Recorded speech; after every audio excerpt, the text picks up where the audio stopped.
like it or not, this area is the hot spot for the war on drugs. And we had abuse impacting our neighborhoods, our families, our economy, our health system, our education system from all, and so some of the things that he talks about and the principles of the leadership is rooted in our own story. So I wanted to invite him. He does a much more extensive, in-depth, this is truly a special customized snapshot that he doesn't do for anyone else. So I want to say thank you, Michael, for doing this for us. And he's going to lead us through two parts today. This is about leadership and conflicts. And he's very well equipped to kind of go into that. And then next week, once we get that, we'll talk about how to apply it, setting goals, strategies, and tactics to actually get this job done. So without further ado, I would like to introduce Michael King, the director and the creator of the Communities Project. Michael King, yay! Good morning, everybody. I'm so happy to be here with all you all. I was sad when Britt disappeared because I was hoping Britt would stay because her work is so amazing. And I know a few of you, Kenneth and Dawn, who we met a few months back in the leadership training that I had the opportunity to do for you all. So it's so exciting to be here. And one thing I want to say really quick in response to Miss Cheryl's super nice and kind introduction is the idea that leadership is leadership is leadership. I happen to be a person in long-term recovery from substance use. I'm also a formerly incarcerated leader. I'm also a lot of other things. I'm also a dad. I'm also a community member, right? And leadership is something that is like applicable across the whole board for anyone who wants to commit themselves to change, to growing and changing and bringing about change in their community. So the ideas that we're going to talk about today, and then again next week, are really universal ideas. They're not, this could be a group of leaders working on anything from substance use prevention to affordable housing to environmental work. And these ideas would still apply. So I'm just really, really excited to be here with all of you. Just a quick background on how I got to talk about leadership work. About 4 or 5 years ago now, I was in a cohort of formerly incarcerated leaders. I was invited to be part of a cohort of folks who had done time, who were now accelerating into leadership positions. And I was exposed to some leadership theories. And I had walked into this room kind of wondering if it was really going to apply to me. I'd had a long career. I actually worked in politics for well over a decade. I'd run organizations. I kind of thought this was a networking opportunity. And I walked in and a gentleman at the front of the room started introducing some leadership principles into the conversation. And they just floored me. And I was really impressed by him. And I made the choice that I wanted to give these ideas a run and see how they might work in my own leadership. And folks, and this is the training that a few of you went through a few months back, I put those principles into practice. And everything changed for me. I mean, everything changed. The results I was producing began to change. My relationships with people began to change, from my bosses at the time to my coworkers to colleagues, the people in my community. My relationship to feedback changed. My relationship to other folks and how I saw them as leaders began to change. I began to see everybody as a leader, and that changed everything for me. And one of the primary things that changed was my relationship to this idea of conflict. And that's what we're going to really focus on today, is leadership and conflict. And what does conflict really mean? Because we all have our own, what I like to call, story of conflict. We all have our own sense of what conflict means and how we relate to it. And this conversation today is going to be a little bit about the presence of conflict in our lives, especially in our professional lives, because we face conflict all the time. I call it, and I have a section that we're going to talk about today, it's called the inevitable truth. Conflict is going to happen. We like to sometimes pretend like it won't, and we shy away from it. Really, there is, I would argue, nothing more inevitable than conflict. Put more than one person in a space, and there's going to be some kind of conflict on some level. So we're going to talk about that today, and we're going to talk about how we reframe conflict from being a problem to being something else. So this was a big shift that I had the opportunity to go through, and I'm really honored again to have the opportunity to walk through. Reginald, I couldn't agree more. Conflict is natural. We're going to talk about exactly that here over the next couple hours.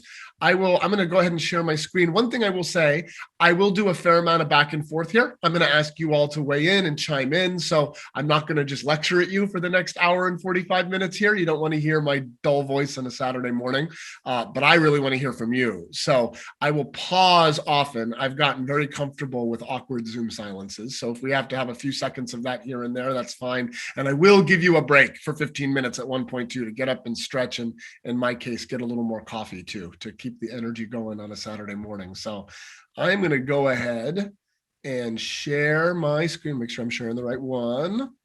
All right. And then I'm going to make this all presenter view here for everybody. Does everybody see your whole screen? It should say leadership and conflict. Are we good? So I see Michelle nodding. So here, really quick, here is our just agenda for the next little bit. I have the last 15 minutes open for questions, Ms. Cheryl, for everybody to chime in at 11:15. So we're just I want to hear from all of you this morning really quick. I just want to hear a hello, so I know all of the amazing leaders I'm talking to.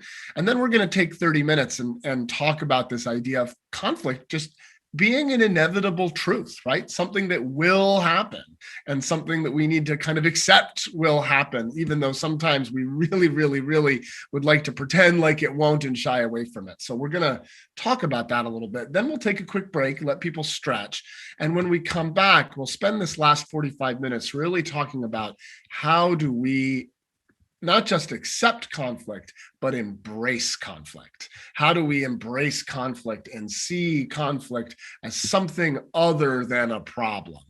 And then I will wrap up my presentation for you all here at 11:15, and we will hold the last 15 minutes of space here for questions and thoughts from all of you. So I'm excited for this conversation. I want to really start here with you all, though. I'm excited to be here as leaders, as the leaders you all are. And I want to say, I know that Kenneth and Dawn, who went through the leadership training several months ago, will remember this, that everybody here is a leader now. Leadership development is not about creating leaders. It's about embracing the leader who is already there. So as the leaders that you all are, I know that you are facing and dealing with different levels of conflict every day in some way. So I want to start by hearing from all of you. And I'd love to hear from everybody really quick if we can, a chance to introduce yourselves. If one at a time, I'd love to hear, I'll go down the list, and I'd love to just hear your name, say hello, and I'd love to hear about one conflict you're facing somewhere. Can be a conflict in work, can be a conflict in your community. If you want to share a conflict at home, you can go right ahead, that's fine. Although I don't know if spouses would really appreciate that, but you can feel free to do it with me. So I want to, if I can, I'd love to go down the list. And if I may, if I'm allowed to pick on you first, Miss Cheryl, actually, I'd love to pick on you for a minute to kick us off. I'd love to hear what's a conflict you're facing right now. I'm facing, I have a few, our organization is growing and evolving, and some of the people that started with me may not stay. It may not fit for them anymore. And it's challenging for me, I know it in my head, but it's putting the steps in place.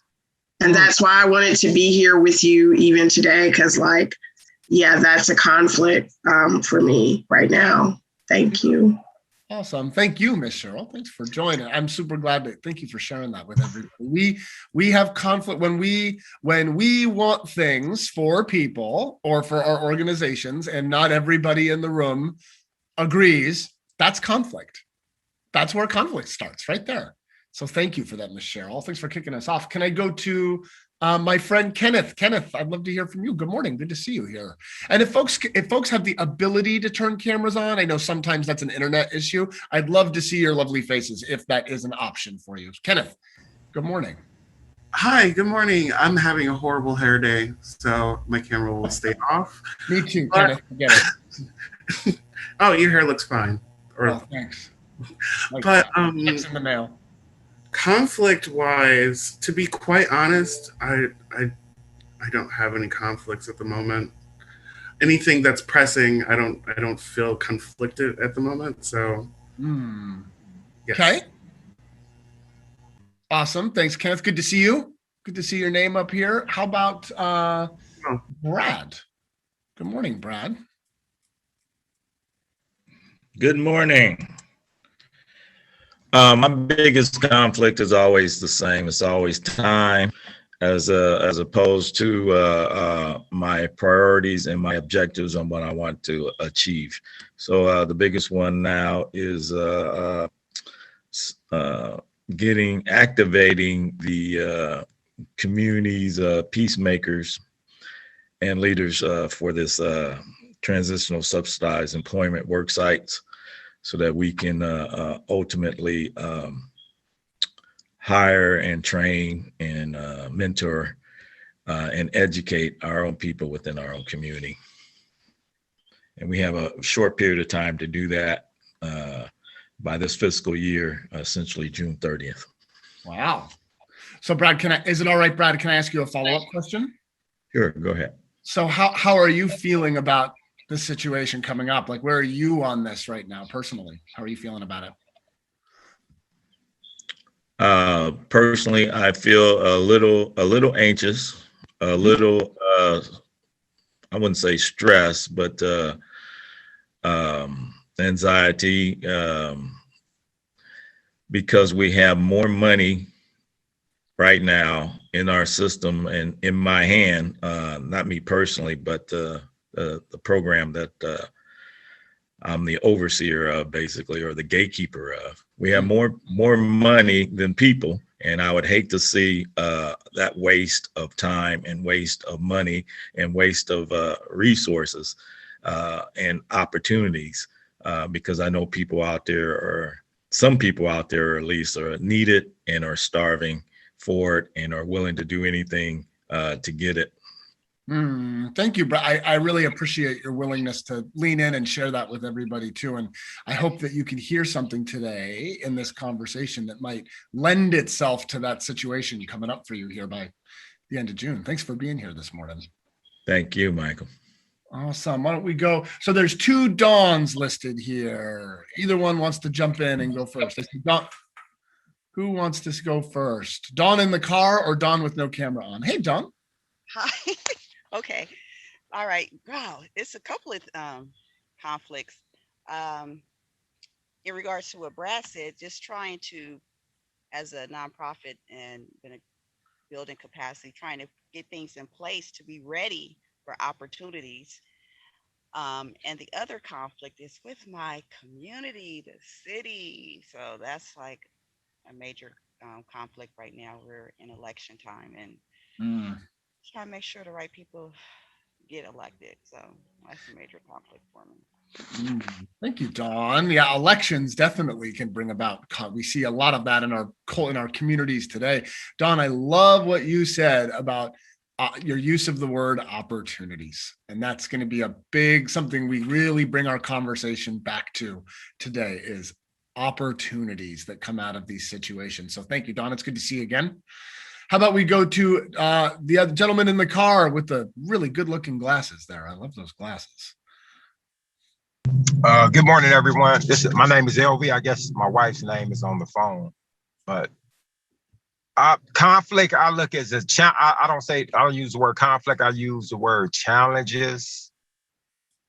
It's challenging to get people with the same energy on the same wavelength. So that's the only challenges I see, getting people with the same interest that I have in fulfilling this mission with the subsidized employment and getting people signed up. And, that's my challenge right now. That's why I'm out driving right now.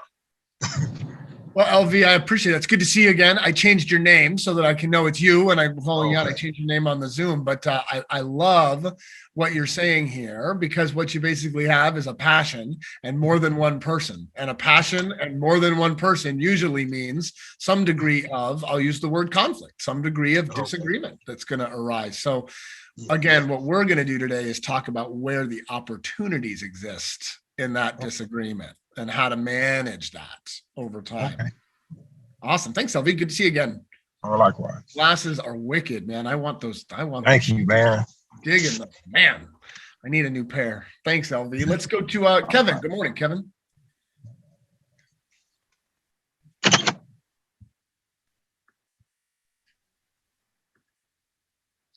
You there, Kevin? Yes, I was trying to unmute myself. Good morning, everyone. Morning. My name is Kevin Owens. I'm also known as Twin from the community I come from. And my conflict is with the system. You know, I see how it's been played on these communities for years, and how they keep us separated. And knowing that they think that they have the answers for the people in these communities. And my conflicts come when they think we don't know what's best for us. You know, they think they know what's best for the people here when they never been here. So that's where most of my conflicts come from, and how that set trauma. I traumatize this community, and we have this us against them mentality against everything that's here, instead of us just focus on self and being present and living for each day. That's my conflict. Awesome. Kevin, thank you so much for leaning in. And it's such a powerful example of how, if there wasn't any, the conflict is where the opportunity for change really comes, and the need for change really comes, because of everything you're saying about community trauma. And absolutely. So I really want to honor you naming that and leaning into that, Kevin. Thanks so much for being here. I think the last person I see on the list is Reginald. Good morning, Reginald. Yeah. Hey, Reginald, good morning. Hey, good morning, folks. Oh, you were off mute. There you go. Now you're still muted. You were off mute and then you went back on mute. There you go. Okay. Yeah, my conflict is with the investment in infrastructure in our community, especially for local homegrown nonprofits. You know, what we see on the ground as far as what we know we need or what we may not know we need, versus public systems or private systems coming in and saying, well, this is what we think we can help you out with, and the differences in between the two. Awesome. Thank you, Reginald. That's such a infrastructure in the community. I think everybody here is bringing such powerful examples.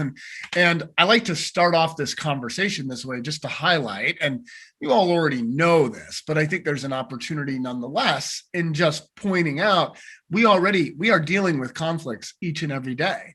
If there was no conflict, there really wouldn't be any need for leaders. Right? That's why you all are leading. You all are leading because there is conflict. And as we have our conversation this morning, keep these particular conflicts that you're navigating right now, keep them in mind. And if it's something you're struggling with right now, see what you can hear in our conversation to reframe that a little bit, to reframe these conflicts that you're currently seeing, and how you might navigate some of them, whether it's in your community, in your organization, or in a relationship that you're dealing with in your life, professional, personal, or otherwise. So thank you, everybody, for saying hello and sharing something that's going on with you to kick us off this morning. I want to start talking here about, as I said, the idea that conflict, I like to call it the inevitable truth, as in conflict will happen. It will occur. As leaders, we are living in conflict all the time. All the time. In fact, it's really conflict that creates the opportunities to lead organizations, to lead in our communities. Conflict is where the need and the opportunity to lead really comes. If the community didn't have conflict, there wouldn't be the same need for leaders like all of you. But sometimes as individuals, we often find ourselves doing anything we possibly can to avoid conflict. For some of us, it's the number one thing that can actually create a certain amount of anxiety in us, right? The emergence or recognition of conflict. And what's funny is that it's probably the single most guaranteed thing that we are going to face in our leadership is conflict. We're going to face conflict. And we know this because many of you, all of you, just shared the conflicts that you are facing right now at this moment, right? So we are going to face conflict. Conflict is going to arise. And somehow we oftentimes will allow ourselves to be surprised when a conflict suddenly emerges. Some of these conflicts are long-standing and we know about them. Other conflicts kind of seem to crop up out of nowhere, right? Suddenly a conflict will emerge that we didn't see before or that hadn't existed before. And we actually let ourselves get surprised by it, as if it's somehow surprising that anytime a group of people sees things that not every time a group of people comes together, they never actually see things exactly the same way. Even groups of individuals, right, who are in a shared space with the same ideas and the same values and the same vision, don't see things exactly the same way. It's just not the way that we are built as humans. So conflict can arise. Even in groups where the general consensus is one we've agreed on, there will be conflict in those conversations. And sometimes it's so difficult to face it because it actually requires, it can require a bit of vulnerability, right? That sometimes we don't want to display, especially when we're in professional settings. And just full disclaimer here, I would never advocate for leaders to put themselves in places where they could be at risk for emotional injury. I want to be 100% clear about that, right? If there is a situation that you are in where you feel something is coming up that is really kind of dangerous for you personally, step away from that situation, of course. That all being said, conflict is, in fact, an inevitable truth. So we're not going to be able to completely avoid conflict. Just consider this, everyone. Would there even be a need for effective leaders if there wasn't any conflict? Would there be a need for leaders if there wasn't any conflict? And pause for a sec. What are you all hearing for yourselves here in this idea that conflict is an inevitable truth? Just come off mute and share what's bubbling up for you about this idea that conflict is inevitable. It's going to happen. What does that bring up? Go ahead, Kevin. Well, for me, it goes back to me reading the Bible. When Jesus was here, I mean, there was immediately conflict there. I didn't know it at the time when I was young, when I was reading it, but now I can look back at it now as I've grown and studied. I go back and like there was conflict from the beginning, so it's inevitable, like you were saying. So and people then was trying to figure out ways how to deal with it. We still trying to figure out how to deal with it, and I think that's just something that we never gonna get a handle on. We just got to know how to deal with it and put it in this perspective and keep moving and not standing still. And that's not living in that, staying in that moment. Almost like a storm. Why would you want to sit in the storm, let the water fall on you? When there's shelter over here, you can go. Don't stand in it. Keep moving.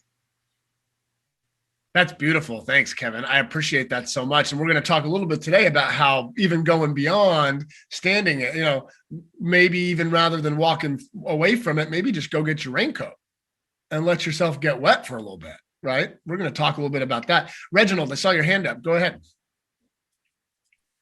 Yeah, it just came to me when Kev was speaking about, a different type of conflict, right? Like us as I would like to call ourselves, new leadership, more innovative leadership at this time. And we see a new path and a new way in the way that the work should be done. And we want to go that way naturally with our communities and with our colleagues. But we're always being told that we need to shift back to a old style type of leadership to be able to be funded or to be able to work with other entities and things of that nature. And that's been a super conflict. Right. Absolutely. We need to get that funding if we want to bring about the change that we all want to see in our communities. Right. So absolutely, that can create a huge conflict. And how do you address it? right? So what do you do with that? Conflict is there. It's going to happen. So how do you handle it? And that's where we're going to take our conversation today. What do we do in that situation? Thanks, Reginald, for the insight and the thought. I appreciate that. Anybody else? What's bubbling up for you around this idea? Conflict, it's inevitable truth. It's going to happen. What are you hearing for yourself? This is Cheryl. One of the things that's coming up for me now, it's making me think about something that I don't like thinking about, and that's the scarcity. Because, okay, we're going to face conflict. What's the point? What's the point? You know, why? Who said I got to be a leader to have my human experience? I didn't see that part. So it makes me think about that. Like, how is it sustainable? What are the skills that we're going to draw from, Michael, that are sustainable? You know, if conflict is ever present, right? What's that source for the rain? What if I don't have a raincoat? What if I've never seen a raincoat before?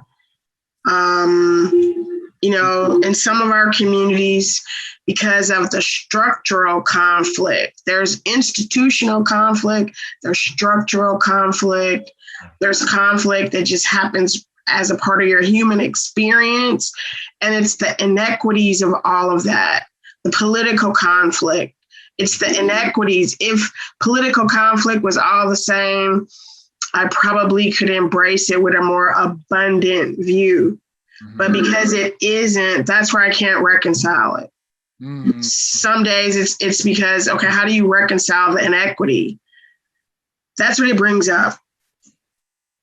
I appreciate that, Cheryl. Oh my God. And it's so true. I mean, how do we actually tackle these issues, these fundamental structural inequities, like you're talking about in these communities, these conflicts that have arisen for years? And a lot of what we're going to talk about today is how do we face those conflicts when there's additional conflict happening on top of it inside of our communities, let alone what's coming at our communities, right? Could I add one more thing, Michael, to make it even more complex? The other part I wanted to throw in there is when we do this type of examination, self-awareness, this upskilling, how do we begin to zero in on, so what part is our individual work to be done? Because when you start moving through the spectrum, you start at an individual level is where we begin. And then you start moving to these institutionals, the circles get wider as our leadership expands and grows. So I think that's where I'm struggling also, because we've been around for 5 years. One of our leadership teams, they've been here 5 years, 3 years. So it's like, okay, we've done our work. Now, what kind of work do I need to work with these institutions that aren't even working on their work? Okay, but okay, they don't work on their work, but they talk about our work. So I think that also is at the present. To me, that's the priority, because we've been given a lot of skills for self-care. We practice it. It's all around us, you know, but where the self-care work grows weary is when you don't begin to see the institutional work growing as well. And when we look around to my left, to my right, there's my colleagues that are not Black, they're not African-American, and they're having a different leadership human experience. And that's what I'm trying to boil it down to. How do we get, like, that's a conflict. It's hard to explain, you know? Well, I think I really appreciate you naming that conflict too, Cheryl, here, because what we're going to kind of steer our conversation towards today, to go back to your first thing, what if I don't have a raincoat, right? For actually going out there if I'm standing in the middle of the storm. What we're going to talk about a little bit today is how do we start to put on that raincoat? And it's a start, right?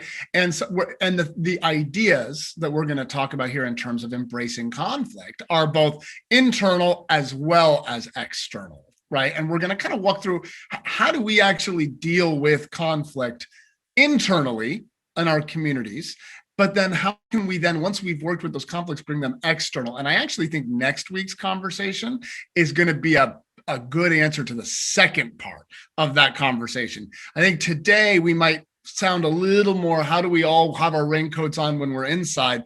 Next week, when we're setting goals for the work that we're doing, how are we actually tackling this conflict when we're outside of that community? Does that make sense, Cheryl? Awesome. Good deal. Anybody else want to share anything that's bubbling up for them so far? All right. Well, I'm going to keep diving through here, folks. So I appreciate everybody chiming in here, because your thoughts on this and your experiences are such a valuable and necessary part of this conversation, right? Conflict emerges from, so many different places, right? It can be really easy to think that just because a group of people work for the same cause or the same organization or the same community, that somehow that means that they share a single point of view.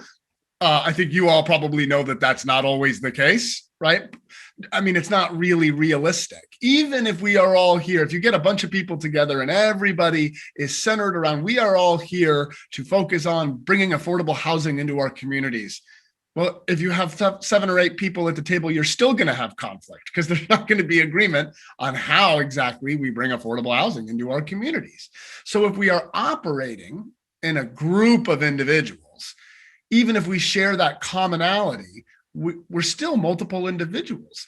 We all have our own stories of conflict that are based on our own experiences, right? The way that we show up in conflict is based on our own experience. I'll tell you all personally, I grew up in a house that had some domestic violence issues in my home. And anytime that one member of my family was questioned on anything, and any type of conflict would emerge, there was a tremendous amount of defensiveness. And that defensiveness would sometimes turn into violence in the home.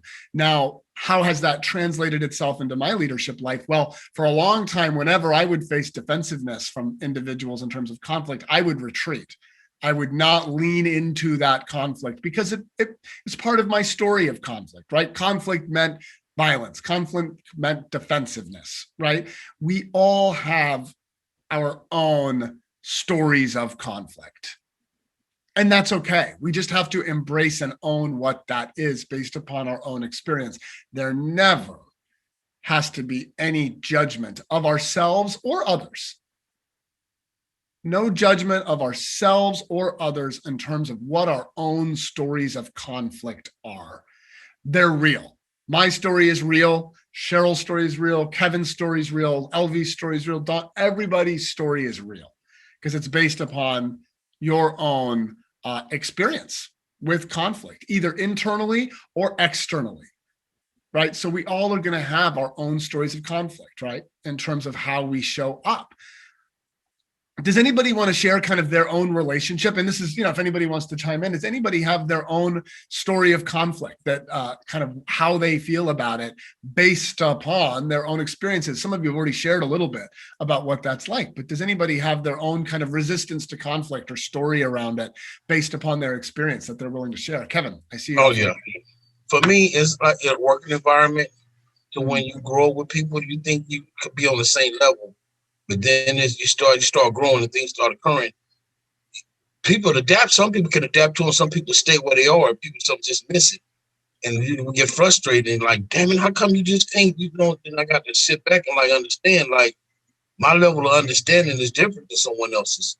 So, it kind of, I had to always catch myself. Instead of me getting angry, I had to let me focus on his strengths, and try to help him out, because where I might be weak at, he might be stronger than me at. So I had to try to compromise and find someone's strengths, opposed to always trying to point out their weaknesses. Because if I keep pointing out their weaknesses, we're not going to get nowhere. I'm going to find myself always jumping in. So it's like, no, so I got to find their strengths and try to bring that out of them, as well as for myself, where I'm weak at. I got to, I be want people to challenge me to bring out my strengths in me, so we can get the job accomplished. Kevin, I love your perspective here of seeing the conflict and using it as a way to draw actually on people's strengths, right? Because as a leader, That's what you really want to be doing, right? As leaders, we are always drawing on other people's strengths. We're always investing in other people. And I hear you investing in other people. So that's a really powerful action to take to come out of some of that conflict. So I just really want to honor you for that, Kevin. I think that's fantastic. Anybody else kind of have something about their own sources of conflict here, or the sources of their own stories of conflict?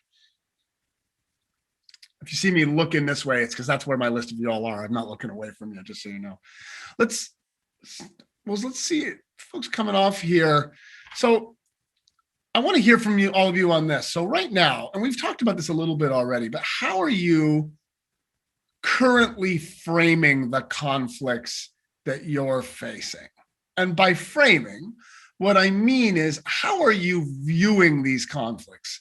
Are they problems? Are they hurdles? Are they insurmountable climbs, right? How are you all framing the conflicts you're facing?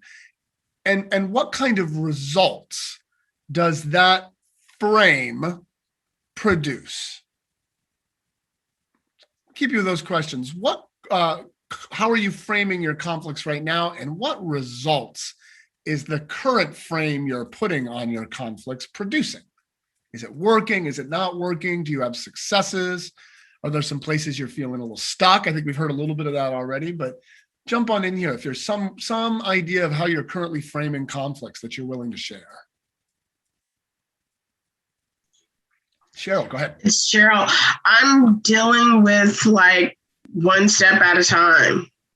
You know, it's too many. The elephant is too big some days.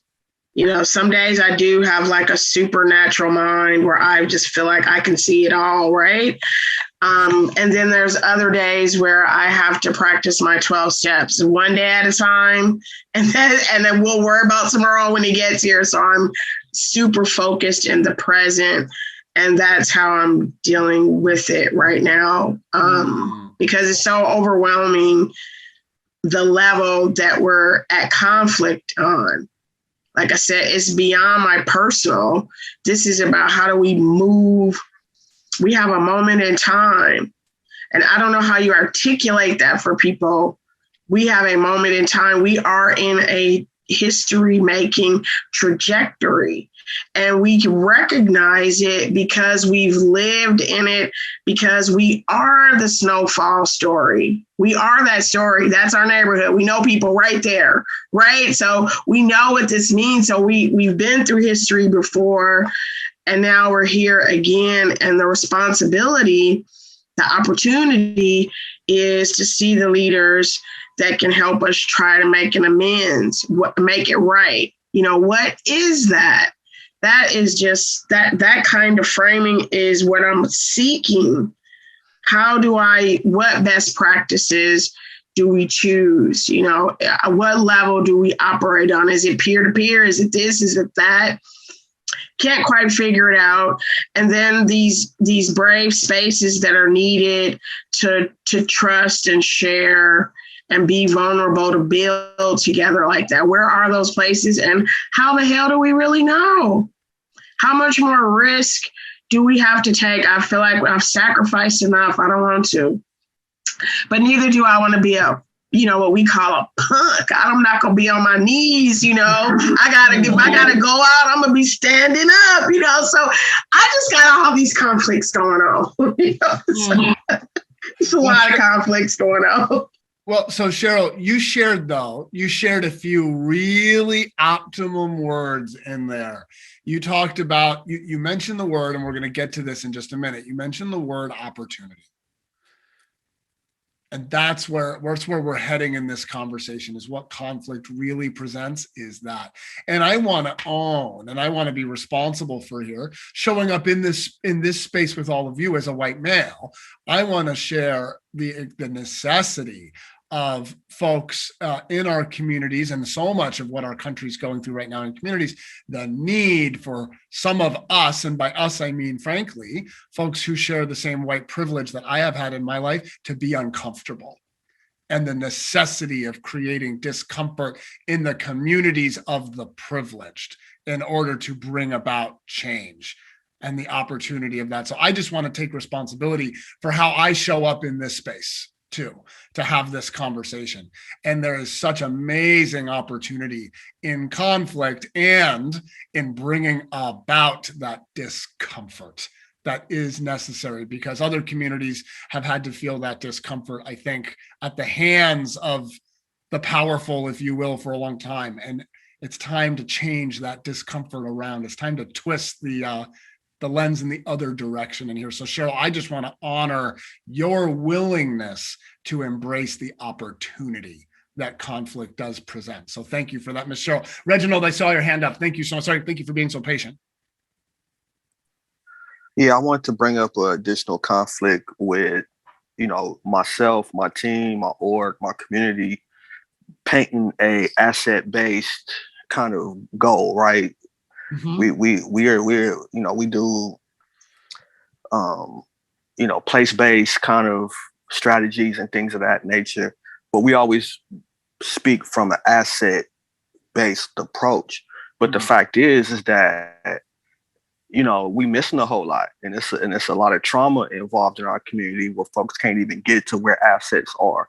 And so it's like been a big conflict with me and my team to say, we understand what folks are going through, but then let's start looking at the future and what can we do to improve it based on, financial investments in our community that we may not have benefited from or may not benefit from, but how do we work towards it being an asset for us? And so it's been a real big conflict of, like I say, trying to be asset based, but understand that we have to deal with all this disinvestment, all this, lack of resources and different things, especially in unincorporated areas.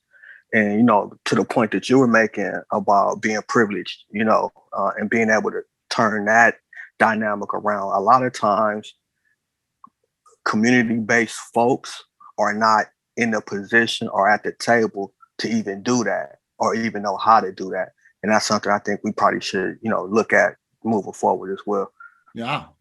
Well, I love that, Reginald. I appreciate that. And as we proceed here and we talk about how do we embrace conflict in our communities with those folks, when we're bringing about change, and again, the latter half of this is going to be a great conversation too for next week. Sometimes as leaders, and this isn't a huge part of our conversation in terms of what I have prepared for you all, but I think it's something well worth bringing into it here, is how as leaders do we actually and can we actually create conflict? Because sometimes conflict is necessary for us to create too in order to bring about change, right?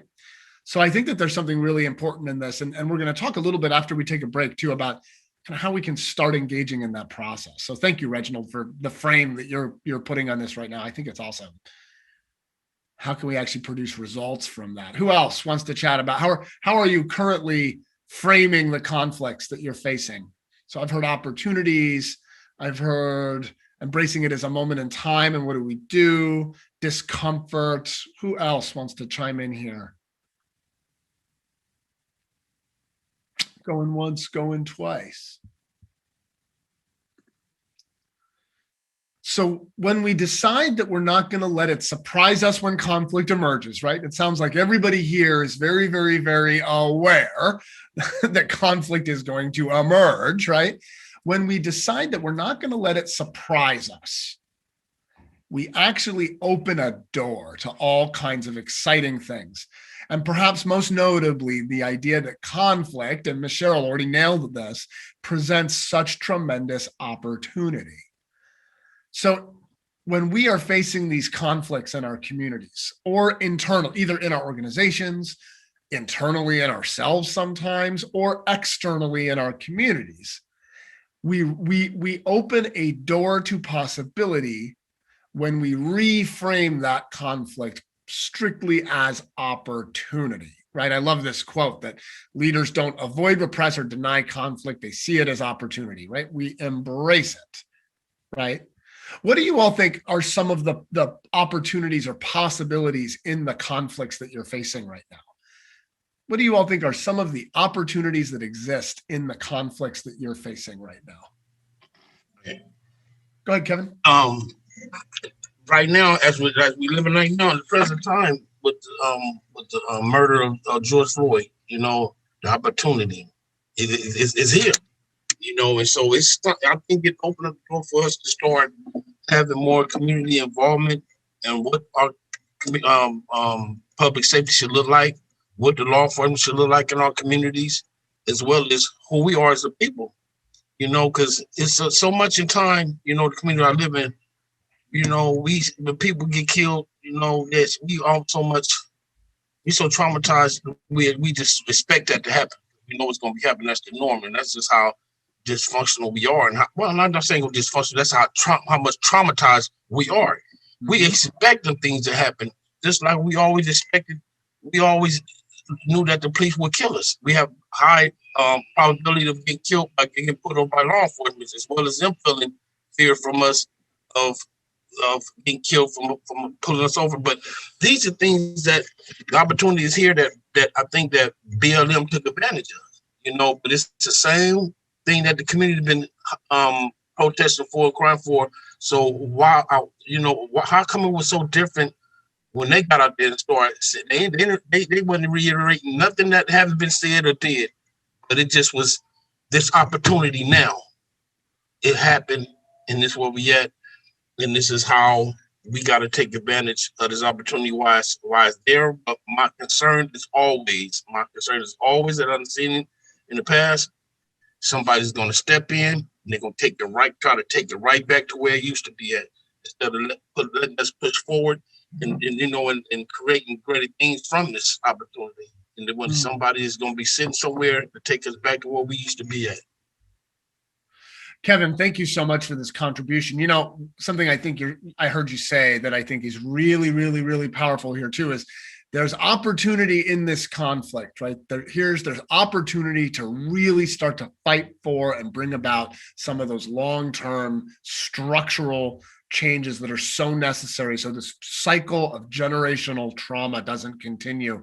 And what's interesting about it is in terms of how we bring about some of those changes, and again, this is going to be I'm looking forward to seeing you all 2 straight weeks here, because we actually, to some extent, need to make sure that this conflict stays alive so that this opportunity does not exist. Like, we need to be able to embrace conflict internally in our communities so that we can maintain a level of conflict with people in authority, right? Because otherwise, that's the opportunity can die when we sweep the conflict under the rug, right? When we avoid it.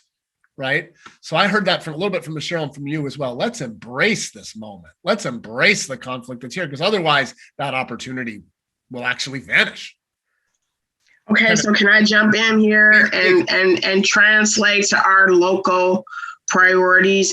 And that's what the capacity building is about. The end result, one of the key measurable deliverables would be a community infrastructure, such as an unincorporated neighborhood council, or a unincorporated neighborhood council structure that would establish and sustain, for lack of a better word, this necessary conflict, because we understand the principle of conflict, and that would inform the choice.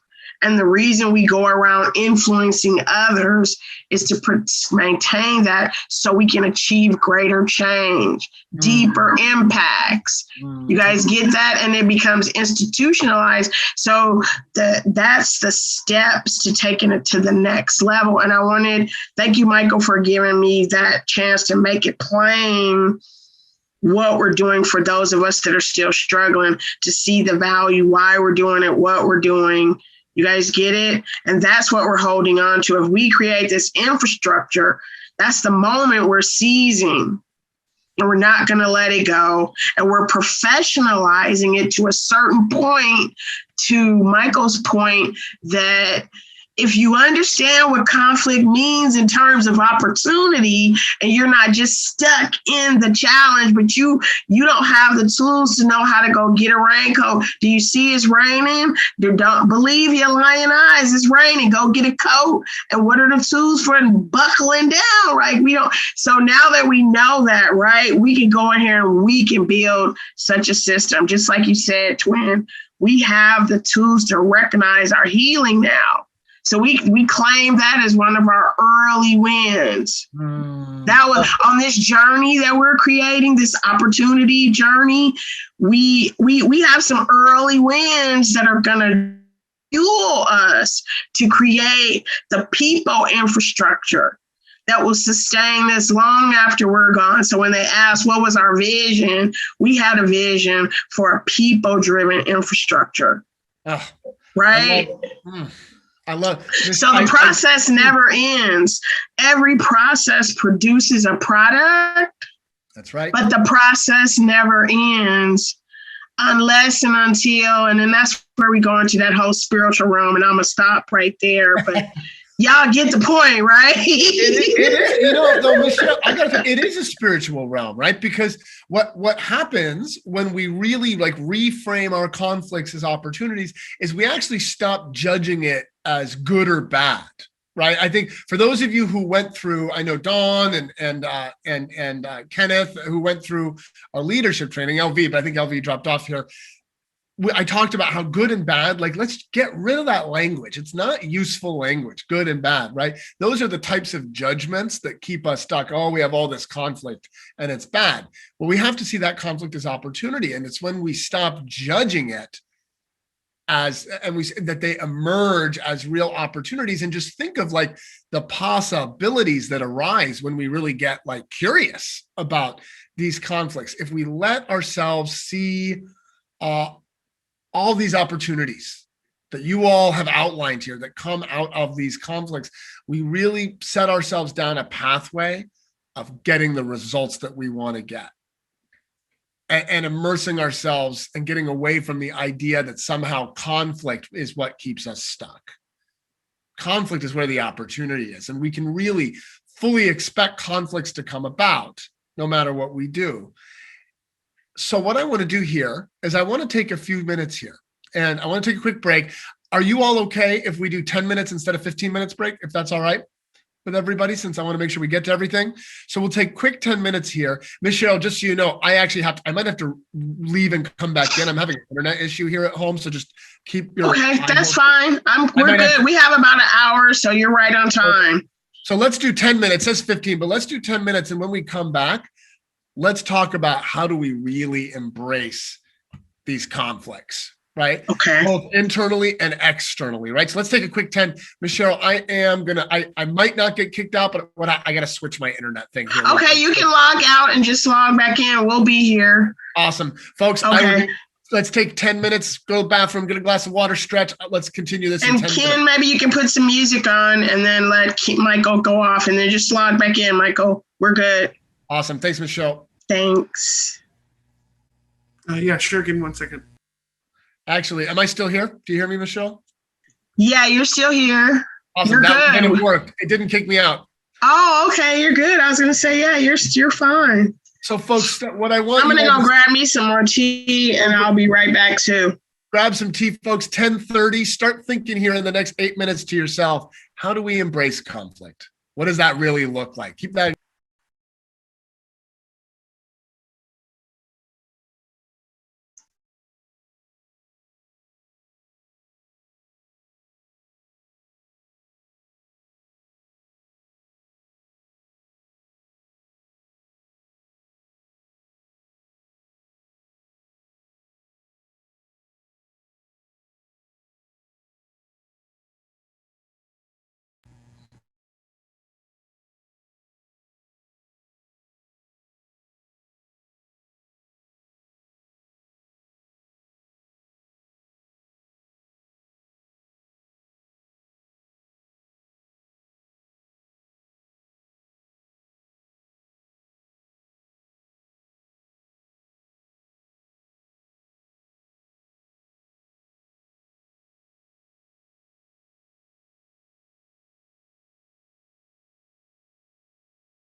About another minute and a half here, folks. We get going again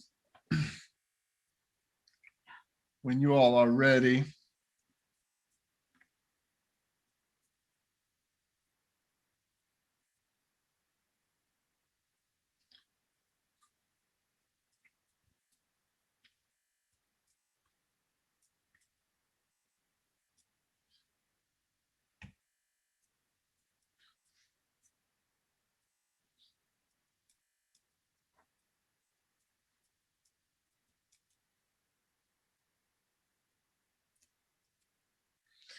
Another guy, Miss Cheryl, see you back.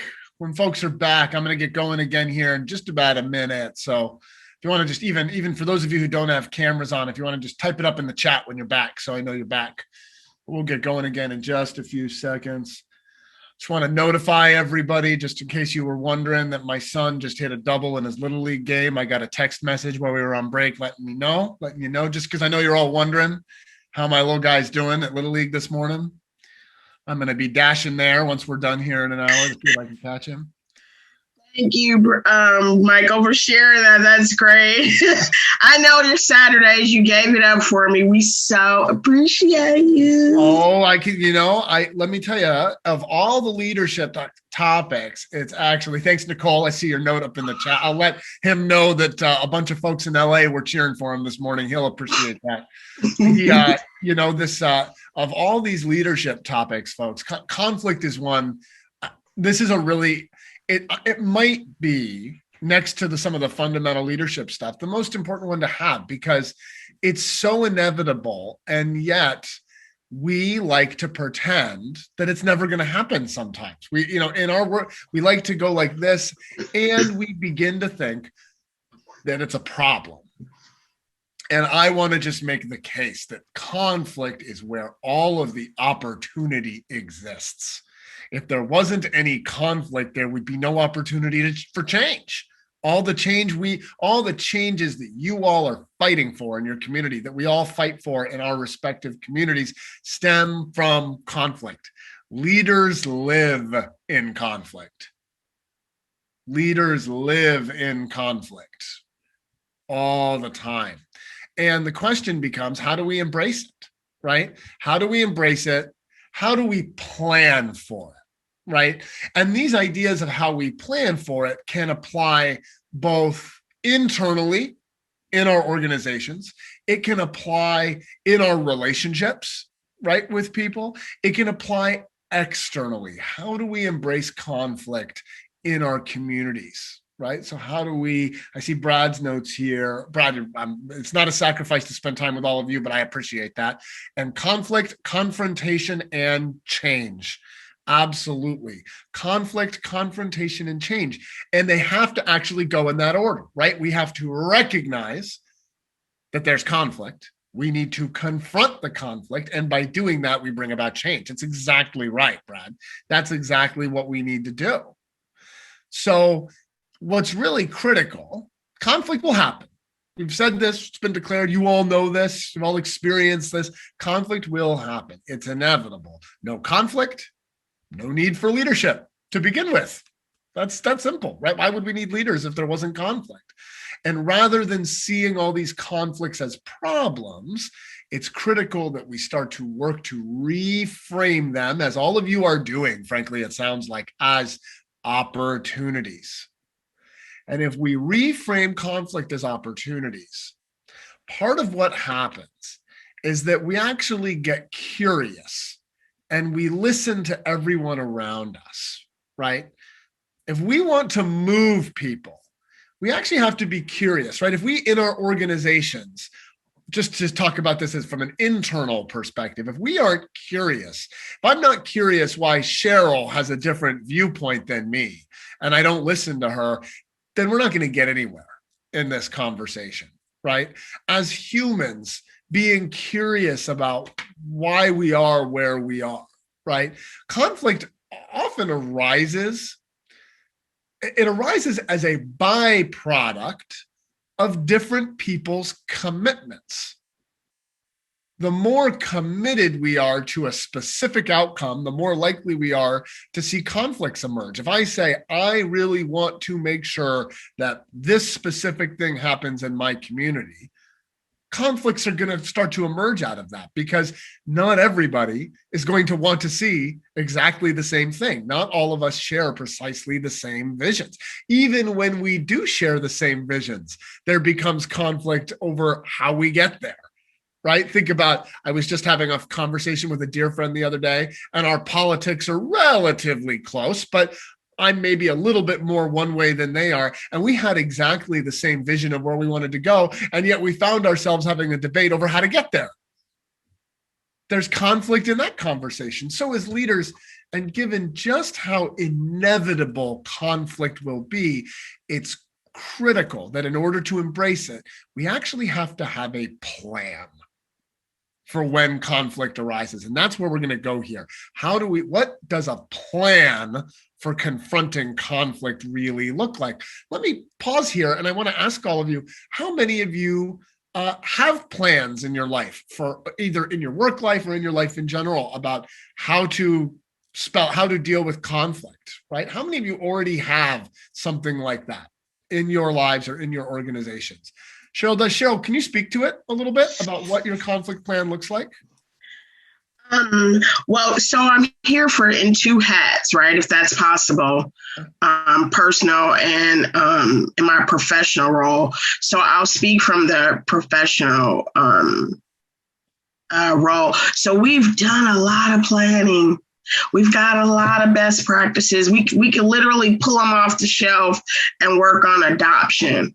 And I think it goes back to Reginald's point, is where we are, Michael, like we're settling on some priorities. We're kind of in that phase. So I would say we have plans.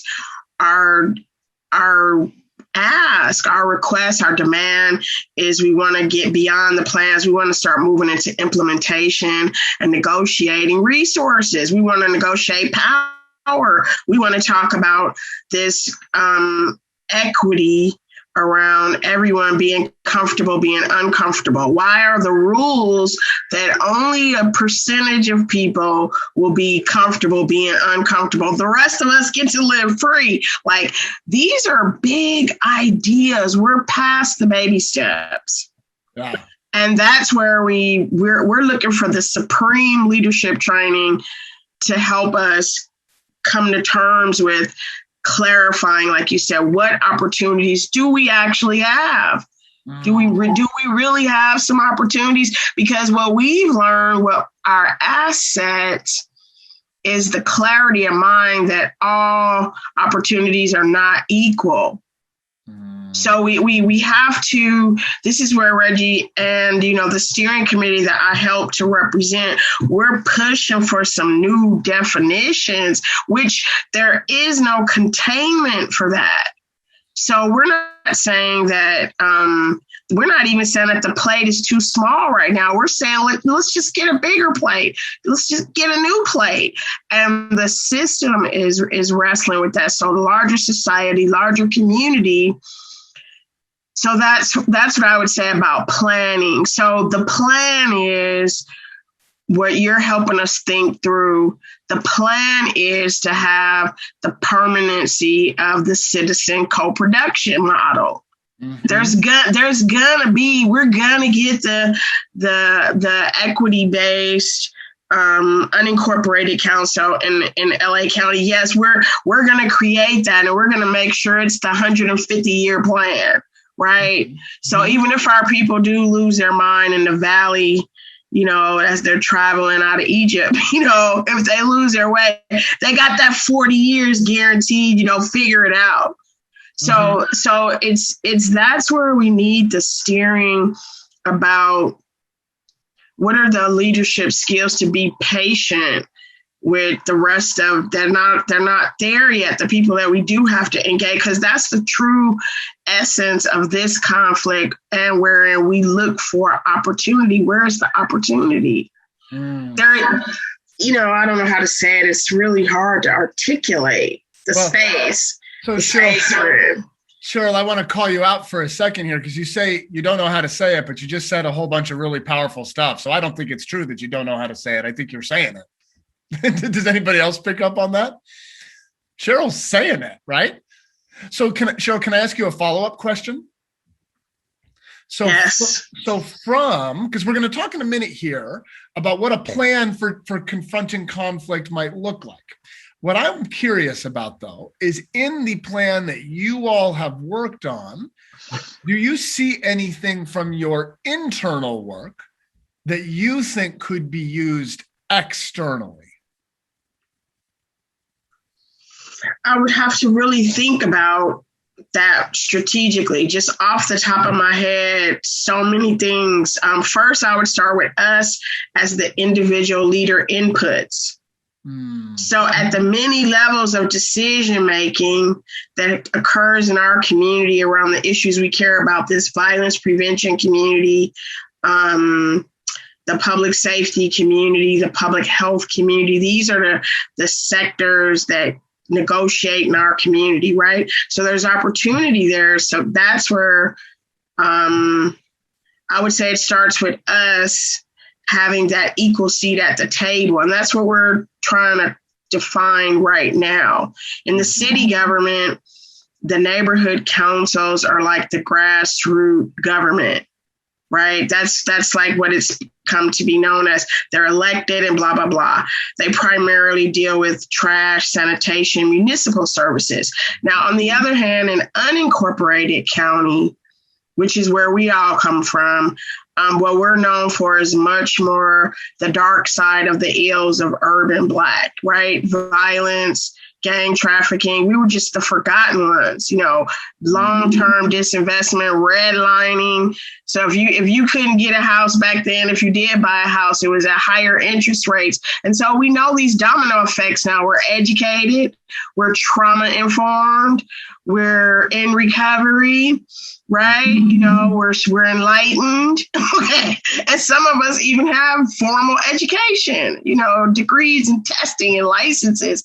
And so it's these bigger issues is what I'm trying to get at. So it starts with us.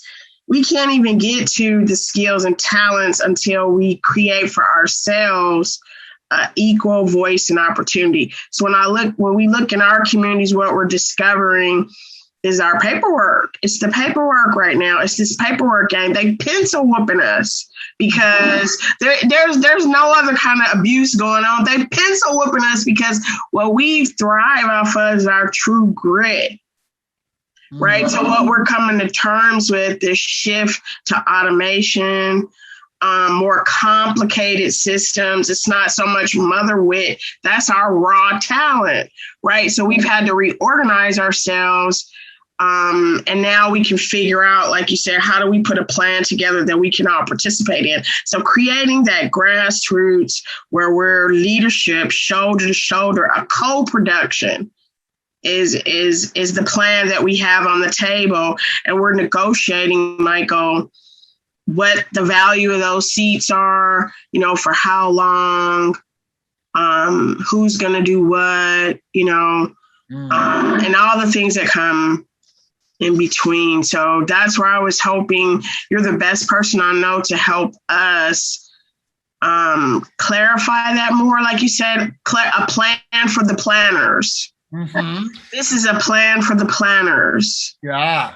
Well, I think I'm glad I'm smiling here, Cheryl, just because I think the combination of this conversation with next week's conversation is such a great combination. And then you and I should talk about even going further, because I think you talked earlier about the deep leadership stuff. Let me ask you all a question that I'd love to hear your feedback on. What you have in front of you here is kind of a framework, right, for what a plan for handling conflict might be. And it's kind of designed here partially as an idea for an organization, right? This is how an organization might handle conflict. But I want everyone to look at some of these items, some of these bullet points that you have in front of you.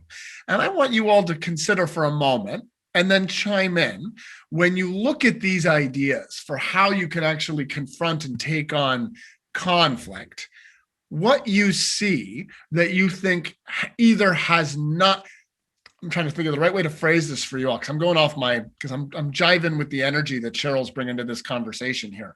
What do you all see here that could provide some interesting tools for bringing these conflicts, bringing these issues to the powers that be in your communities to tackle some of this change, right?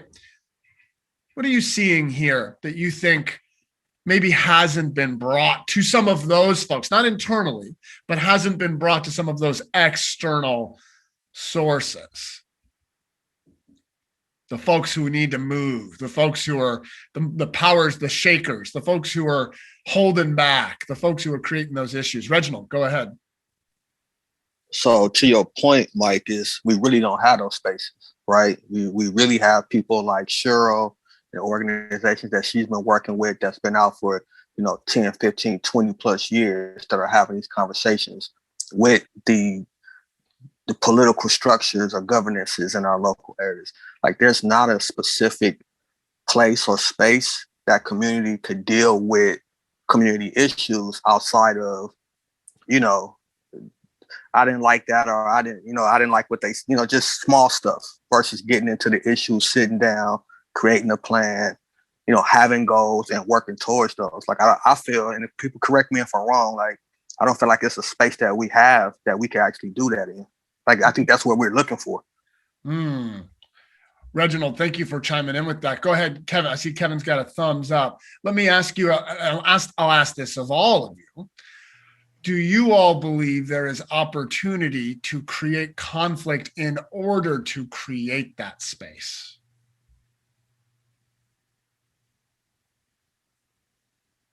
Kevin, I see. Can you repeat that again? Yeah. Do you all think that there is opportunity that there is an opportunity either in the conflicts that you are currently facing or in creating conflict right now, additional conflict, in order to create the very space that Reginald and Cheryl are talking about? Can conflict be a pathway towards creating that space? Well, that's what got me to where I'm at in this space right here. But it took me like probably 30, 40 years to see it and to understand it. But here you have the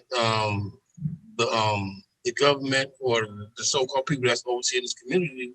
They get the data, they get the numbers on every shooting, every homicide, and everything that's going on with our schools that's being pulled out to understand what will cause these conflicts to occur in our communities, and did nothing about it but pour more fuel on the fire.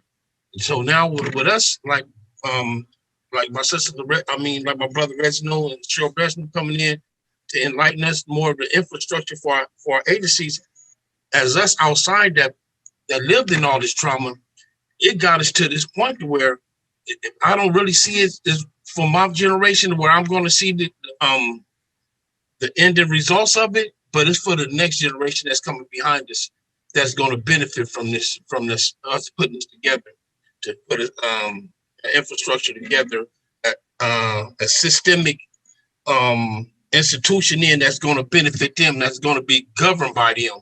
And that's something that where I'm at now, this conflict that we've been going, this gang culture, that's the conflict I'm talking about, is what brought me to this point from the hundreds of people that lost their lives. It's like when is enough is enough. So that conflict alone within these communities brought me here, and they got us at these tables to where now we are now sitting. I mean, it got to the president's office now.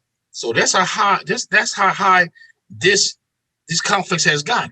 And so this is where I think we're in a good place right now to where we really have to challenge them, because we put them in them seats, and then we just got to reverse it and make them for me. They don't understand that you work for the people. We don't work for you.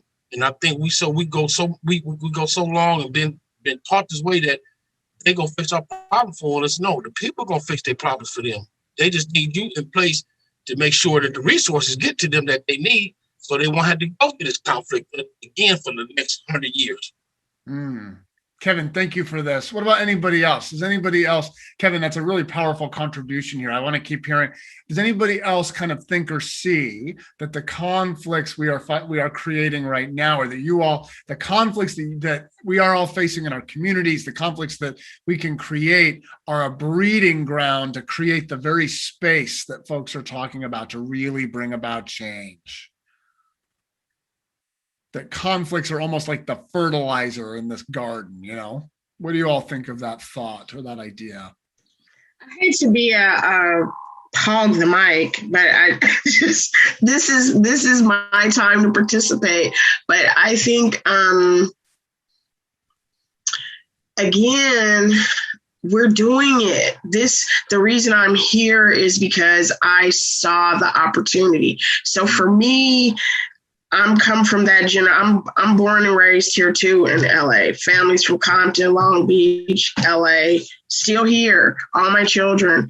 So that era of South LA, before we had the cocaine conflict, war on drugs, and everybody didn't have to be the active user. That's one way that the politics shaped our trauma.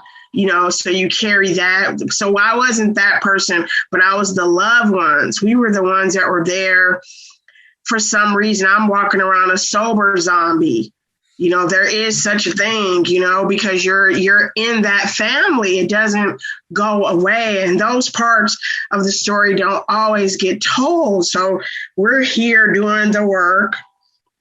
And when you experience, that's where our change is coming from. So we realize from all this self-education, like Reggie said, there is no place for true citizen input, and so that's what this effort, this movement, this pursuit is all about. We have a window of opportunity because in our county, Measure J passed, which means that whether we're good, bad, or ugly, the structure of our public safety system is going to change. Alternatives to incarceration. So this is why we're at the table actively. My agency is a member of this process here, and we went from peer-to-peer to now we're the community engagement lead. I competed 3 times. We didn't win the application the first time. So what I ran back to tell my colleagues, hey, let me show you guys how we did this. And we've been in that space for 2 years. So now we brought other groups along with us, and we kind of like using old school to art of war. We shored up the front line. Yeah. We shored it up now. And so now we all understand what it takes to win a battle, win the war, right? And so since that happened, how I learned that? Not because I'm just so smart, but because when I study what happened to my community over these past 30 years, that's exactly what happened to us. There was a fight for freedom, for political freedom, a political definition, which for that nation and those countries, it was for communism versus democracy. For my community and our experience, it's racism. It's the fight to be seen as a human being, to be counted as one whole human being, and all the people that I make and that I relate to and that I love is getting that conversation on the table. Yeah. And where we go from there, God help us. And so it's that simple. But everything else that it's wrapped in, Michael, that's what we're up against. Like, how do we communicate that without being the angry Black people? How do we, not highlight, that, we've all been through something. How many times am I going to tell this story about my family and my so-and-so been locked up, shot up, So we don't play beat that testimony, right? We're not here for that, right? Well, and so you get what I'm saying? Like, it's, where do we begin to get our choice to have that freedom? We just want the choice to be able to participate in this process. Even our education and training, they want to prescribe for us. Yeah. It can't be in my self-interest, right? It's prescribed, So it is a very difficult thing to articulate in 2021.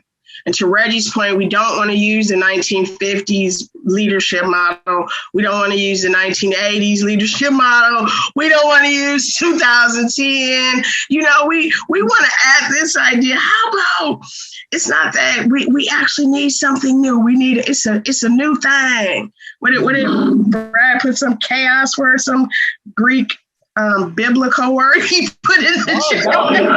Well, it was really powerful. I love that. Well, Cheryl, what I love about where you're going here is when you think about this, right? When you think about the changes that need to happen, when you think about the opportunities that come out of the space that needs to be created that has not historically been there, right? This is a space that needs to be there, that has never been there. And what I'm sort of, as I'm hearing you all share your experiences, and by the way, it's just such an honor to be able to be here with you all. I just want to say that, just to hear you all speak so candidly about your experiences and the way that you all have built this in your communities. Just take a second here and think about, so I'm going to use the example that you have up here for in terms of planning for conflict, right? But I'm going to twist it around a little bit and take it based on what you all are sharing about where you want to go in your community, right? So conflict is inevitable. Well, people here are sharing, you know that. There are communities that's like, yeah, no, I'm not surprised. Of course, we know conflict is inevitable, right? Because we've been living on the other side of that conflict for years and years and years. Well, guess what? The opportunity that Kevin talked about earlier, that Reginald, that Cheryl, that you all are talking about here, part of the opportunity in this moment is that more people are seeing the inevitability of these conflicts. And the next question becomes understanding and identifying the nature of the conflict. Because when you've been living in the conflict, you know what that is. You know the nature of this conflict, right? And nobody needs to go tell anybody here what the nature of these conflicts are. So it seems the challenge is other people who have to contribute or who historically create spaces don't even understand what the conflict really is. They don't understand what that really is. Folks, I will share, that in the last, the conversations that we are having now that in some communities have been happening for years are happening now in more places. They're still not happening in enough places, right? So how do you keep that energy going with this conflict? And what I love about what you all are sharing here is your willingness to stand up and clearly identify and name it. This is the conflict. This is what is happening right now. And again, if we were talking about how do you build a plan to deal with conflict inside your organization, what I would tell you is make sure you know conflict is real. Name what the conflict is. Say, all right, Cheryl and Reginald, you all have, 2 days, go off, discuss the conflict, come back here with a plan, and everybody has to guarantee that you're going to stick to the plan that they come up with to deal with this conflict, right? That's what I would say. So let's twist that here. Let's twist that and put it on your community, right? Folks, there's a conflict here. Too late. It's here. We're living this conflict, right? Reginald, go ahead. Yeah, I wanted to point out, building on what you're saying, is we could do that, but then I think we also need a plan to be able to figure out how to interject that into the principalities that we talking to. Yeah. Right. Absolutely. My organization, we do a lot of transportation work, a lot of park equity work. We talking to county supervisors in different districts. We talking to Metro, we talking to LAU, all these different principalities, you may say, and they have a mechanism to have this type of input for communities to kind of adjust the strategic plan at some point. Whether they do it or don't do it, that's the game. That's the reason you're conversating with them. But particularly, trauma prevention initiative doesn't have that, right? They don't have where you could talk to the directors or talk to director staff to uplift, or elevate certain concerns that could be looked at and changed over time. There's no, how do we get to even holding that space while we're doing this other work? Right. Well, so Reginald, I love where you're going here. And I think, let me ask you all something. And I'm loving the energy you all are bringing into this conversation, right? So I want to stay with your energy. So you all, these communities that you're referring to, Reginald, these communities, you all know what needs to happen, right? You have an idea. Everybody here has a sense of what, right? If this wasn't a challenge, if there wasn't a conflict here, what would it look like? I think everybody here can answer that question. Do you all think that certain folks in positions of power understand that in the way that you all do? What do you all think? No, they don't. They don't. Oh, That's what we're trying to understand. So when you say that, Michael, what I'm trying to figure out which part is repeatable. So what signs do we look for that will alert us that, okay, we're on the same page now? That's sign one. Right? That's the basics, right? Let's do the basics. And then sign number 2 is what alerts us when they're on the same page with us or not on the same page with us. Okay. And once we have that clarity, that'll dictate which road we take. If they are on the same page, we'll explore other opportunity steps. If they're not on the same page with us, we can explore other opportunity steps. That's what this small leadership team is here to try to figure out. How do we know what you're saying? So let's say, no, they're not ready to give up more power in LA County to citizen groups. No, they're not ready. They don't understand. The police do not understand why we don't need 100% suppression strategic budget every year. Let's try and get it down to 40%.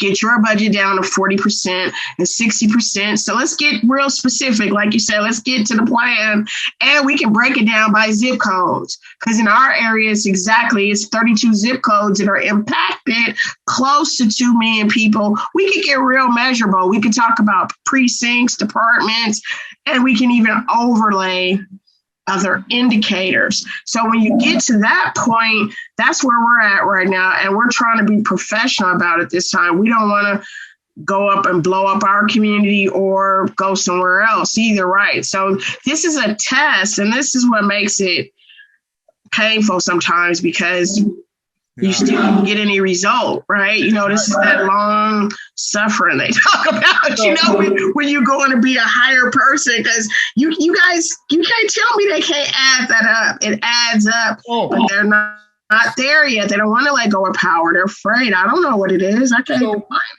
Let me ask you, I see Reginald's hand, but I want to pose a question here. So can I ask you one follow-up question? Yes, I'm sorry for going on so long. No. This is great, folks. This is actually, so I think I always share this, right? I'm more interested in your energy than my agenda when we have these conversations, right? That's why I'm just so you all know, I'm going completely off my thing here because I think there's an energy here that you all bring. And that's where we have to keep this conversation. So Cheryl, let me ask you, and I'll ask Cheryl, and then I'm going to open it up for everybody, right? What do you think will make those in positions of power shift where they are allocating that power? What do you think will make people shift that power? What needs to be spelled out for them? Ooh, that's the magic question. All right. Help. Play our magic here. Let's use our magic. Well, one thing that we've discovered, that we've confirmed, so you know how like you have these suspicions and because you're the community, they tell you, well, what's your evidence? Okay. So we've done some surveying, and what we're sure about now is these institutional leaders do not want unity. They are clearly, and the one thing they consistently speak out about and direct me, you know, really intervene. I'm the community consultant, and it's been quoted this way: all this unity, all these groups. You don't need to bring all these groups together. And I found that so strange. Well, but hold on, I don't think it is strange. So why wouldn't they want unity? I'm going to jump in here because why would somebody not want unity? What does unity protect? What does unity threaten? Jobs. Say more. Keep going, folks. Yeah, Livelihood, right? Say more. What else? Status. Yep. What else? Power. Beautiful. Power, right? It's about power. Power is the ability to make choices. That's what power is. So those in these positions who are not leaning in, aren't embracing and don't understand what the opportunity is for them. They think all the opportunity is in them keeping all the power for themselves. And they don't see why there's any opportunity for them to do the right thing by our standards here, right? Reginald, go ahead. Yeah, I'm thinking about like the people that we have access to, right? Because when we talk to some of our co-directors, you still hear a sense from them is, well, you know, I have to take it up. You know, I still have to convince my bosses and their bosses and their bosses to get this done, right? And so the power analysis needed to know who we need to talk to directly to get the change or understand what that relationship is. I think it's something super powerful that we need too, because we have specifically talking about trauma prevention. It's like there's two co-directors. They are one spread into one community, one spread into the other. But again, like I say, they always say, well, this is great. We understand. We hear you. That's a great idea, but it doesn't get lifted up to, and I won't say that because I will say that, you know, the co-directors of TPI have uplifted a lot of things in CAP. And that's why things have started to change to a certain extent. But then I hear this, you know, this back end of, well, all I could do is say something about it. I already don't have the power to, you know, make the changes that you guys are requesting, you know, in that type of, you know, in that nature. So Reginald, what I want to throw out there, and I'll say it to you, Reginald, but I mean it for everybody. Just think of how much quicker, or if at all, folks would start making some of those decisions if they recognized the opportunity in it for them. What is the opportunity of community empowerment for folks, right? Whether it's, you know, citizens with more opportunities, think about that, right? And the conflict, to bring this back to conflict that can emerge here in our communities. We've talked here about how conflict presents opportunities, and everybody here, we all know what those conflicts are for specific communities, right? We know the opportunities conflict means we can actually get real equity in this country. We can actually have an economy that works for everybody. We actually can have drug prevention programs that are geared at people and not numbers, right? We get that. We see those opportunities for our communities and communities that we care about. Do those in those positions of power see where the opportunities are for them? Yes, I think that's the problem. They see the opportunity that's in it for themselves, not for the people. Because, you know, just like this movement we have now, I think we was in a good place, but then when you get the higher you get to sit with people, well, they suggest, well, I think you need to go talk to this agency over here and hook up with them. Right. Because we're going to funnel money through them. So they already had a system set in place to where you're going to go. And it's a matter of you staying in that same game, because bucking against it, I mean, it do us a disjustice. Because if I'm friends with this person in one agency that the people that we need the money from don't like, it can tarnish my name and anything that I want and whoever I'm with.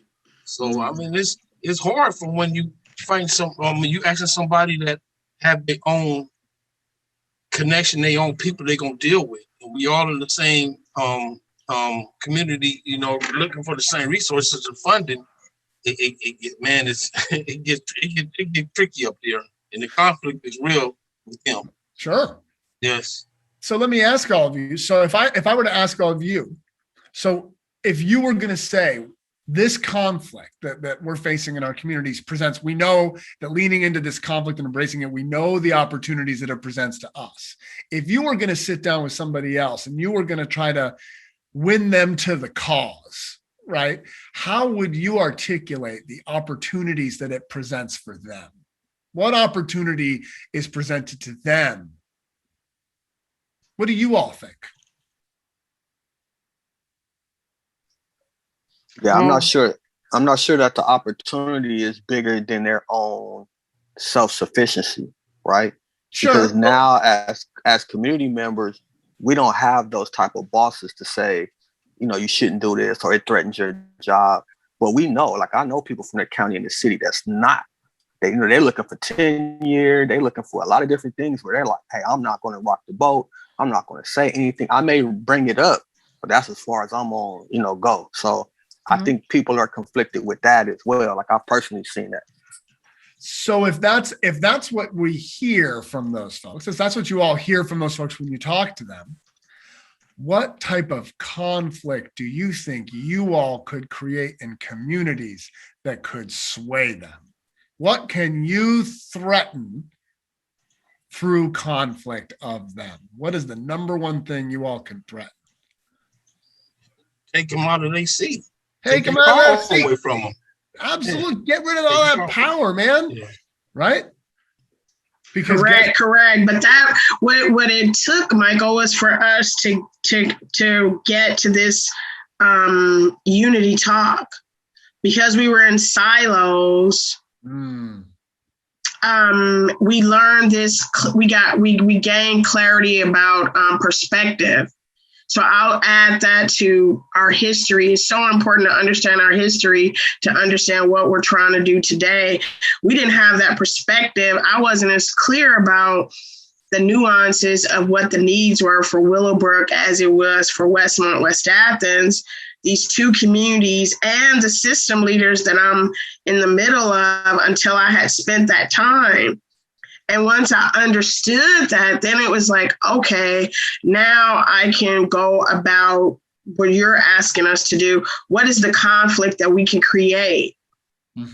Because I also so it was greater perspective. I had to understand that they don't see everything. How do we be patient with that?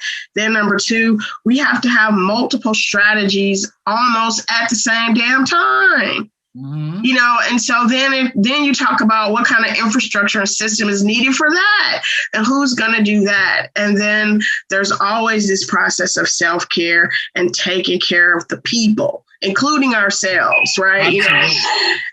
And that's what that's what's gotten us to where we are right now. So it's understanding that our public health team, we need to have multiple messages. So the same messages that I would give to the Girls Club in my neighborhood is not the same message I would say when I'm speaking at the CAP meeting, when I know they're listening, right?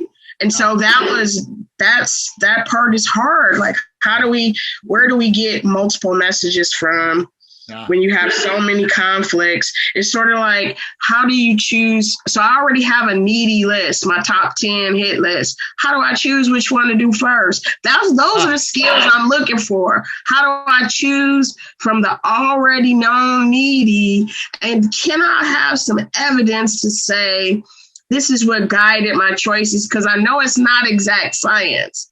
But I want to show how I erred on some principle or something. Where do we take our risk? And that's what we're searching for, so we can create a repeat process that institutionalizes our voice, our action, our opportunity vision.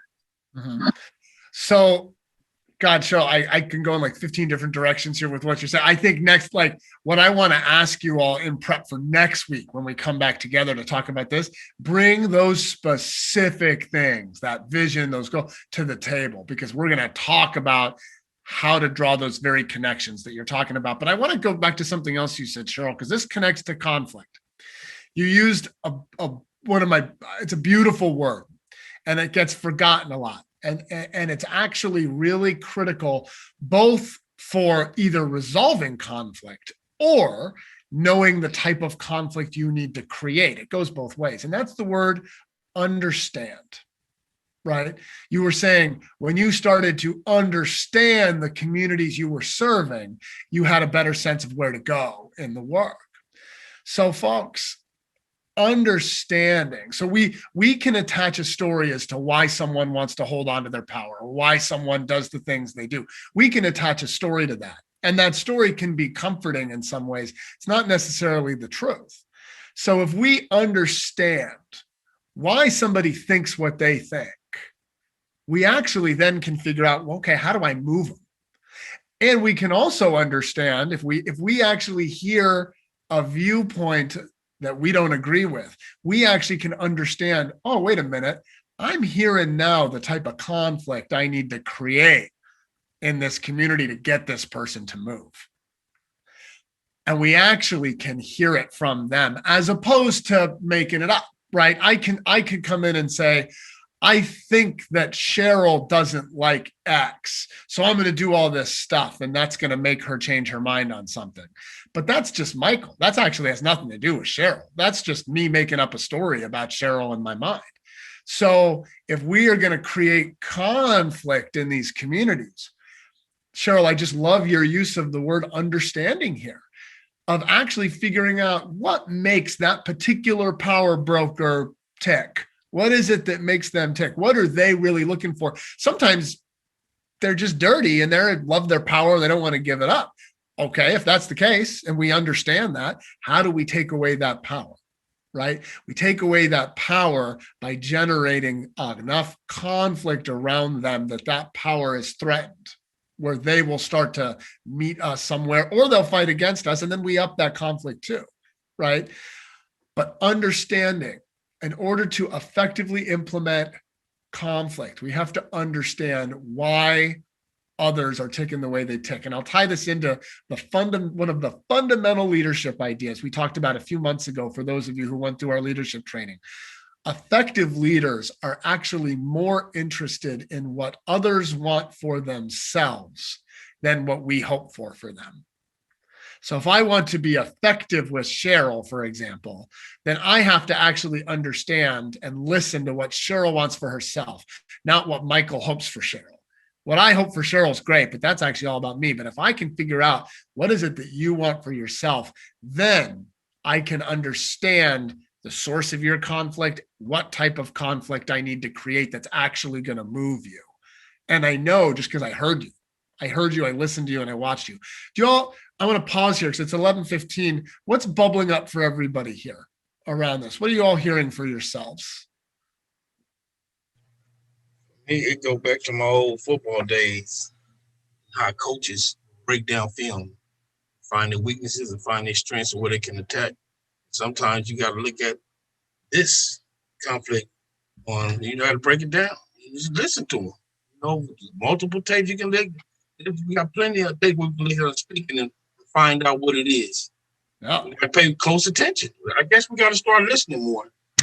Obviously, we don't be listening to really get understanding of what it is that they're really looking for.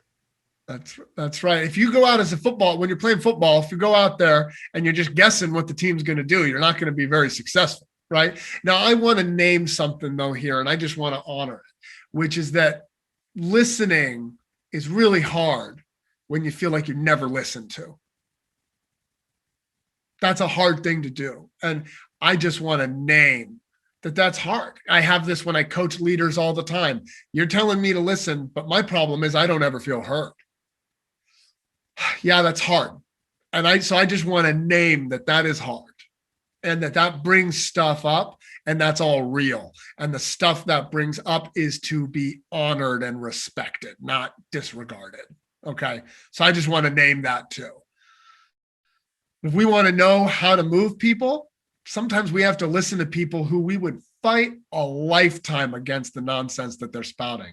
But if we want to move them, we got to understand where that comes from.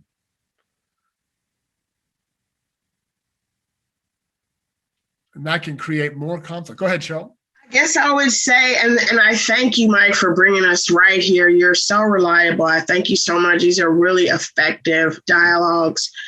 So it makes me then move to time, right? And so the evaluation of when do you know when to draw the line? So we've been at it for a while, and we're going to give it another shot, because we recognize we're in that space. But part of my role in terms of what's my perspective contribution to the bigger circle is, so how much time do we do this? How do we know when we need to go to the next opportunity, right? because we've been at this for a while, and that's also what I'm searching for. You made me think of that okay, we're here, and so how many times do we give them a chance to try to get it right,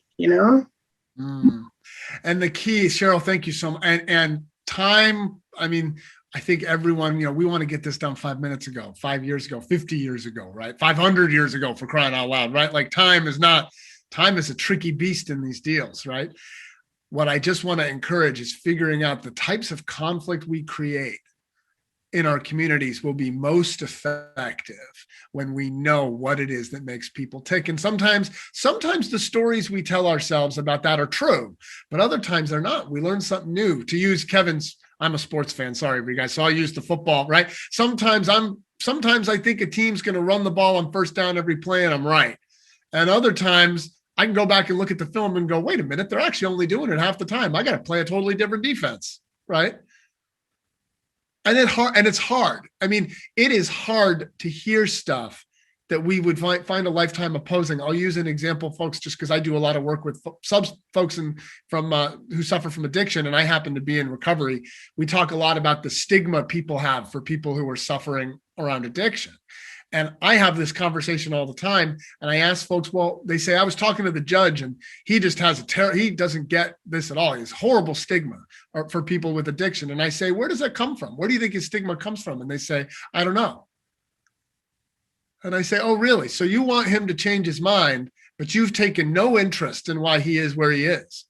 Why the hell is he going to listen to you? You don't care about him either, except as a poem for what you want. So get interested in that. Doesn't mean you have to agree with it. My God, doesn't mean you have to agree with it. But if you actually understand why he has that opinion, now you can start to figure out how to move him. Now I mean, I'm saying, folks, get a little sneaky with these clowns in power, right? Get a little sneaky with them. You listen to them for a minute, they're going to tell you right where to get them. Right? And I guess I have to say, too, for African Americans, our experience, the descendants of slaves, is we are really using our critical thinking skills, because that has been, it's been a touchy space for us in America. You better not be a thinking Negro, excuse you. You know what I mean? Because that's what you're really saying to us, is go ahead and think it through. We've often had to resort to other, methods of conflict.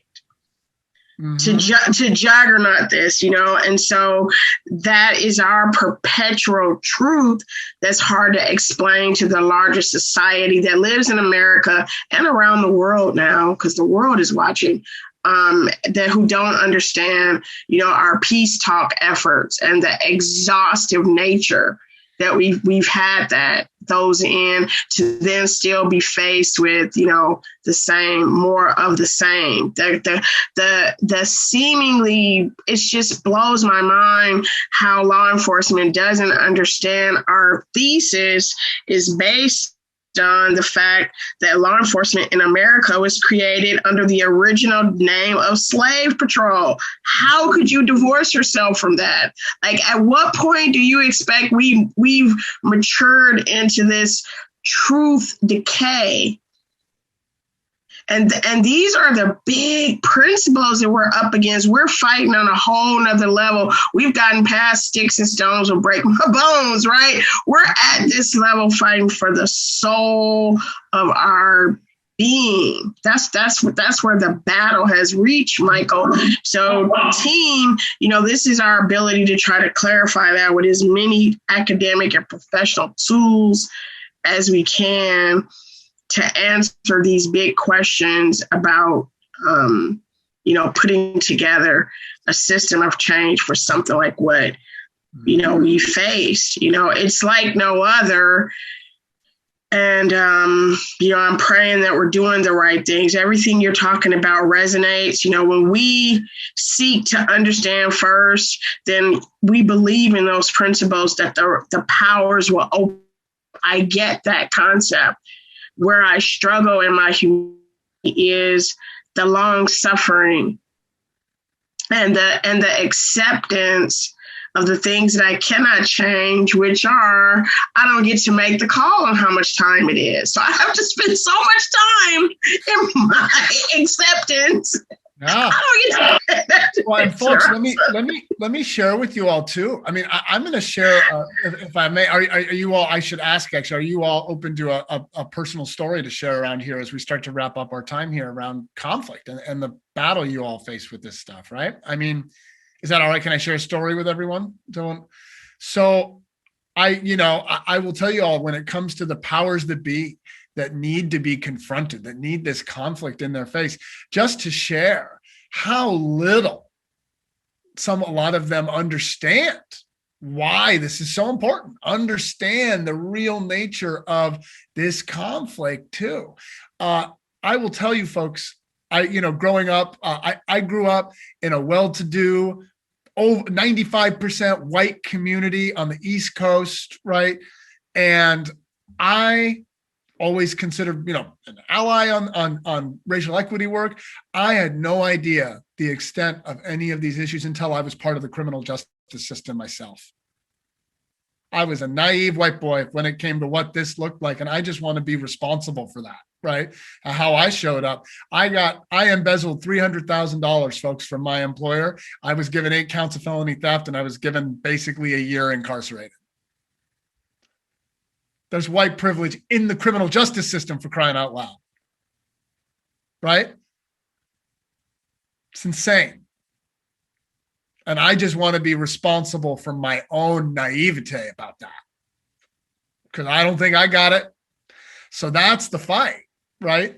That even those who want to be allies in that fight don't understand just how deep the conflict sits in the system. And I share all that only to say that that's the fight to have, right? That's where the conflict is, right? And the moment is now. The moment is now. And it's, I just want to say, I see your note here over in the chat, Cheryl. I just want to say personally, what an honor it is to be invited into a dialogue like this with such an amazing group of leaders with such a powerful experience.